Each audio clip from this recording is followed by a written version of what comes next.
అల్వాల్ ఆనందరావు నగర్లో ఎన్ఆర్ఐ కోడలు అత్తమామల పట్ల అరాచకంగా ప్రవర్తించిన ఘటన చోటు చేసుకుంది.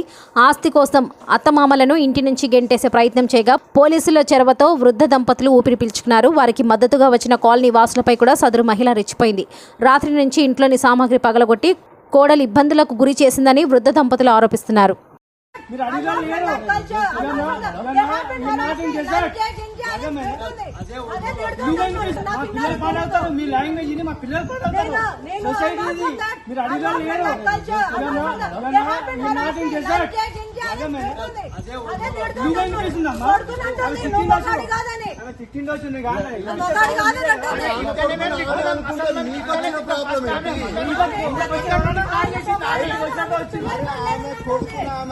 కొడుకుని తీసుకురావాలంటే మీరు తీసుకురాలేదు, తీసుకురావట్లేదు కదా కొడుకుని.